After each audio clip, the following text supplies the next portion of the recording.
I'm married to the same woman. His name is Palestine. August 1929.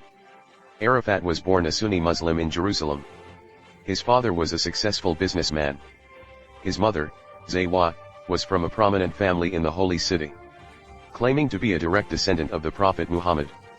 The name Arafat comes from a mountain near the old city of Jerusalem.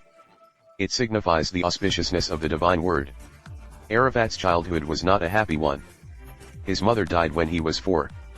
His father was too busy working. Arafat's father was too busy working to take care of him.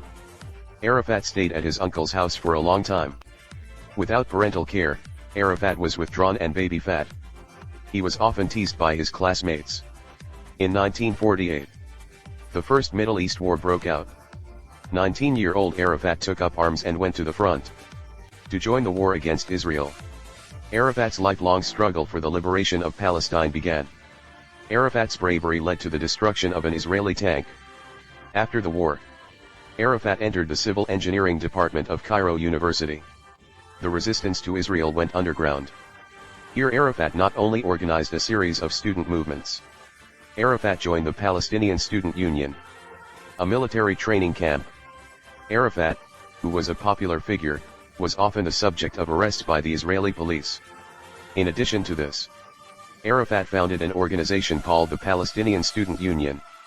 Arafat also set up an organization called the Palestinian Student Union to reach out to Palestinians in the diaspora, encouraging them to form underground guerrilla organizations in preparation for the restoration of the state. After years of hard work, Arafat's organization took shape. Arafat's organization took shape and gained some weight in the hearts of the Palestinians. After graduating from Cairo University, Arafat entered the Egyptian Military Academy to study military theory. He has a certain degree of military and political knowledge. After leaving school, Arafat founded the Free Palestinian Construction Company in Kuwait. A civil engineer in the Kuwaiti Ministry of Municipal Works, Arafat was ostensibly a successful businessman, buying villas and cars, and living the life of the upper class. In reality, through his status as a wealthy businessman, Arafat built a large anti-Israeli organization. Arafat had amassed a large amount of money through his companies and contacts. In October 1959, Arafat held a secret meeting with other anti-Israeli leaders in Kuwait to form the Palestinian National Liberation Movement organization. He was also better known by the name of Fatah. Fatah is derived from the Arabic word for movement, Fatah, which is made up of the words movement, liberation, and Palestine in reverse order in Arabic. It symbolizes victory and conquest. The name became universal.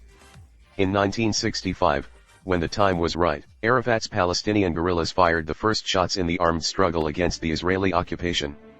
The Palestinian Revolution broke out. During the war, Arafat was on the front line. Arafat led the Palestinian army to repel the Israeli attacks, destroying a large number of Israeli military facilities. Arafat became the enemy's most formidable enemy. In the famous Battle of Camara, Arafat led 300 men from his tribe. Arafat led his tribe of 300 men to defeat the Israeli army with very little weaponry, shattering the myth that the Israeli army is invincible. It was a victory for the weak over the strong, and made Arafat a national hero in the Arab world. But war is a global game. The backwardness of weapons and equipment, the military gap. The Palestinian guerrillas were losing ground. The Israeli army annexed all of Palestine. The guerrillas were forced to move on to neighboring Arab countries. Arafat has been in exile for more than 20 years. Arafat has been living in exile for more than 20 years. In the midst of a long armed struggle, Arafat's revolutionary ideas were quietly transformed from a complete expulsion of Israel to a moderation. Over the years, the Palestinian people have suffered from war, expelled, battered. They've been displaced. The blood of an entire people cannot be repaid. But all of this, we have not been a nation that hates and retaliates. We have not lost the ability to hate our enemies, nor have we lost the ability to recognize our friends. At the United Nations General Assembly in 1974, in the face of the international community, Arafat raised his arms and shouted his desire for peace, to keep his people from killing. I have come here today with the olive branch and the guns of the freedom fighters. Please don't let the olive branch slip from my hand. With tireless endeavor, the war has finally turned the corner. The war finally took a turn for the better. In 1994, after years of military struggle, with the intervention of the international community, Israel announced its withdrawal from Gaza and recognized the Palestinian Autonomous Government. On the White House lawn, in the presence of then-President Clinton, Arafat and Israeli Prime Minister Rabin clasped hands. The two former rivals announced a handshake. A huge breakthrough in Palestinian-Israeli relations. The Arab-Israeli Peace Declaration, a symbol of peace, is signed. Arafat was awarded the Nobel Peace Prize. Unfortunately, 2 years after this historic handshake, Rabin was assassinated by Jewish right-wingers. The Palestinian-Israeli peace was in jeopardy. For Arafat, he was the only Palestinian with the authority to persuade his people to put aside their hatred and choose peace. To choose peace. But not all Palestinians are willing to put the war behind them. To make compromises, the frenzied kidnapping of Israeli soldiers. That's what it's all about. The well-traveled Arafat understands that war is not the way out for Palestine. More people yearn for peace than unrest. More people want peace. And for the sake of that many, Arafat continues to spread the seeds of humanity. On March 29, 2002, the world saw an Arafat who had fought to the last minute. On this day, 30 Israeli tanks rolled into Arafat's residence. They smashed a hole in the north wall of the presidential palace. Arafat, hiding in the dark basement of the presidential palace. Arafat, hiding in the dimly lit basement of the presidential palace, angrily denounced the atrocities committed by the Israeli army. Outside the presidential palace, thousands of Palestinians and foreign volunteers have gathered, determined to defend Arafat's life with their blood. His life is at stake. But Arafat's place in the hearts and minds of his people has reached its zenith. Under the pressure of a greater revolt, the Israeli government had no choice but to put Arafat under house arrest. After 2 years of house arrest, Arafat's health deteriorated. In October 2004, Arafat's condition deteriorated.